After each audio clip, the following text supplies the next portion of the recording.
On July 17, 2019, Philip Morris International reported second quarter earnings results for the period ending June 30, 2019. This video provides an update on the company's dividend safety using its most recent operating results. Before we begin, I invite you to subscribe to this channel and like this video, which will help more people discover SureDividend's investor education efforts. With that out of the way, let's dig into Philip Morris's dividend safety. To begin, let's talk about Philip Morris's business model. Philip Morris is a tobacco company that came into existence when its parent company Altria spun off its international operations in March of 2008. The company sells cigarette brands such as Marlboro in countries outside of the United States. Philip Morris has a market capitalization of $137 billion, with annual sales approaching $30 billion. Philip Morris is one of the world's most popular dividend growth stocks. The company's current dividend yield is 5.6%. Moreover, Philip Morris is a consistent dividend grower. In fact, the company has increased its annual dividend payment for 11 consecutive years. Because of this, Philip Morris qualifies to be a member of the Dividend Achievers, an exclusive group of dividend stocks with more than 10 years of consecutive dividend increases. Including the years that Philip Morris was part of its parent company Altria, the company has increased its annual dividend payment for 49 consecutive years. This would qualify the combined companies as a member of the Dividend Aristocrats, an exclusive group of dividend stocks with more than 25 years of consecutive dividend increases. Looking ahead, investors interested in owning Philip Morris stock will likely be interested in the safety of the company's current dividend payment. For the remainder of this video, we will discuss Philip Morris's dividend safety from four perspectives: its dividend safety in the context of its current earnings, its dividend safety in the context of its current free cash flow, its dividend safety in the context of its recession performance, and its dividend safety in the context of its current debt load. First, let's discuss Philip Morris's dividend safety in the context of the company's current earnings. In the second quarter of fiscal 2019, Philip Morris generated adjusted earnings per share of $1.46, which compared favorably to the $1.41 of adjusted earnings per share in the same period a year ago. For context, Philip Morris currently pays a quarterly dividend of $1.14 per share, which implies a payout ratio of 78% in the most recent quarter. Looking out over a longer time horizon, the company's payout ratio is slightly higher.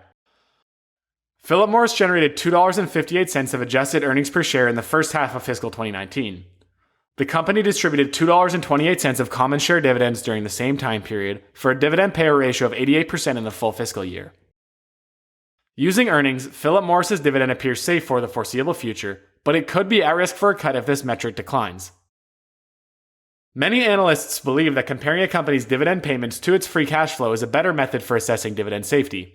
With that in mind, we will now compare Philip Morris's current dividend payment to its free cash flow. Philip Morris generated $3.4 billion of cash flow from operating activities in the second quarter of fiscal 2019 and spent $320 million on capital expenditures during the same time period for free cash flow of approximately $3.1 billion. The company distributed $1.8 billion of common share dividends during the same time period for a free cash flow dividend payout ratio of 58%. Looking out over a longer time horizon, the company's payout ratio is higher. Philip Morris generated $4.7 billion of cash flow from operating activities in the first half of fiscal 2019 and spent $640 million on capital expenditures for free cash flow of approximately $4.1 billion.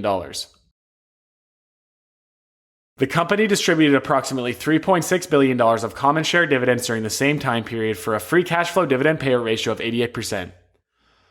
Using free cash flow for just the second quarter, Philip Morris's dividend appears safe and not at risk for a dividend cut. Using the longer-term view of free cash flow, the company's dividend could be at risk for a cut if this metric declines. Companies do not cut their dividends in the good times. Instead, dividends are reduced when companies experience financial difficulties. With that in mind, this section will analyze Philip Morris's current dividend safety in the context of the company's historical recession performance. We believe that the best way to measure a company's recession resiliency is by assessing its earnings per share performance during the financial crisis that occurred between 2007 and 2009. Philip Morris was not a standalone company until 2008. Philip Morris's performance during this time period is shown here. Philip Morris suffered a 2.4% decline in adjusted earnings per share in 2009. The company made a new high in adjusted earnings per share in 2010. More importantly, though, the company's earnings still covered its dividend payment, and Philip Morris continued its streak of dividend increases. Because of this, we have little concerns about the company's ability to pay rising dividends during future economic downturns. The last angle that we will use to assess Philip Morris's current dividend safety is by looking at the company's current debt level, which is a cause of concern for many investors. More specifically, we will see how much the company's weighted average interest rate would have to increase before its free cash flow would no longer cover its dividend payment. At the end of the second quarter of fiscal 2019, Philip Morris had $29.9 billion of total debt outstanding. The company generated $150 million in interest expense in the most recent quarter for a weighted average interest rate of 2.0%. The following image shows how changes to Philip Morris's weighted average interest rate would impact the company's dividend safety as measured by free cash flow. As you can see, Philip Morris's weighted average interest rate would have to rise to above the 12.9% level before its dividend would no longer be covered by free cash flow. Because of this, we have little concerns about the impact of the company's debt on Philip Morris's dividend safety moving forward. Looking at over a longer time horizon, our conclusion is the same. For the first half of fiscal 2019, Philip Morris generated $302 million in interest expense for a weighted average interest rate of, again, 2.0%.